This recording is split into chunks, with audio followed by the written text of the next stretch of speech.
કાંકરેજ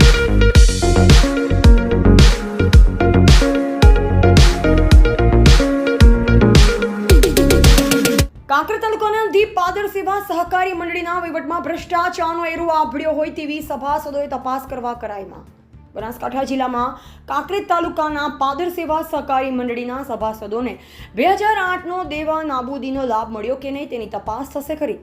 વાત કરવામાં આવે તો સરકાર દ્વારા 2008માં ખરાબ પરિસ્થિતિને પહોંચી વળવા ખેડૂતોના દેવા નાબૂદ કરવામાં આવ્યા હતા, જ્યારે બનાસકાંઠા જિલ્લાના કાંકરેજ તાલુકાના પાદર ગામે આવેલ દીપાદર સેવા સહકારી મંડળીના તે વખતના મંત્રી અને મળતિયાઓ દ્વારા વહીવટ કરી અને સભાસદોને લાભ આપ્યો નથી તેવું જણાવતા હતા કે લાભ આપ્યો હોય તો બાકીદારો કેવી રીતે રેકર્ડમાં બોલી રહ્યા છે। બનાસકાંઠા જિલ્લાની સેવા સહકારી મંડળીઓ કાર્યરત ન હોવા છતાં સરકારના આગેવાન અને અધિકારીઓની છત્રછાયામાં પગારો ઉધારી પોતાના મળતિયાઓની વોટ બેંક ચલાવી સહકારી ધારાના નિયમોના ધજાગરા ઉડી રહ્યા છે। જો કે કાંકરેજની સેવા સહકારી મંડળીઓની તમામ પ્રકારની તપાસ કરવામાં આવે। ઠાકોર જોગાજી રહે સૌપુરા તાલુકો કાંકરેજ, તેઓ પણ અણતપુરા અને ભલગામ સેવા સહકારી મંડળી વિરુદ્ધમાં થરા પોલીસ સ્ટેશનમાં ગુનો દાખલ કરવાની તૈયારીમાં। તો સરકાર અને ખેડૂતોની વચ્ચે શું રંધાઈ રહ્યું છે તે તપાસ થાય તો જ જાણી શકાય તેવું લોકોનું માનવું છે। તપાસ કરશે કોણ તે હવે જોઈ રહ્યું છે। અહેવાલ જયંતિભાઈ ઠક્કર, સિહોરી, કાંકરેજ। ઠાકોર જોગાજી રવાજી સૌપુરા તાલુકો કાંકરેજ, જિલ્લો બનાસકાંઠા।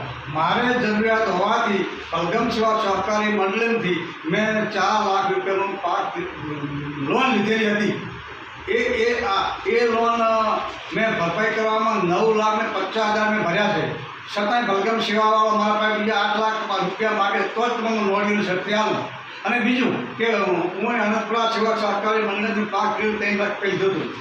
હું એ રેગ્યુલર ભરે જ આવ્યો હતો, પણ મારે નીકળી જ આવ્યો હતો। હું મારા ઘરના 3 લાખ રૂપિયા હું એ બેંકમાં જઈને ભરી આવ્યો હતો, અને એના સિવાય બીજા 50,000 40,000 એમાં આપણે પાવતીઓ છે બધી, હું બોલું।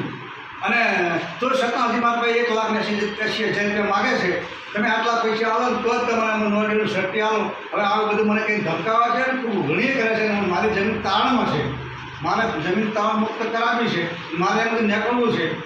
જો મેં આ નીકળવા માટે મેં પાલનપુર 24 અરજી કરી હતી, એને 3 મહિના પૂરા થાય છે, છતાં મને કોઈ જવાબ મળતો નથી।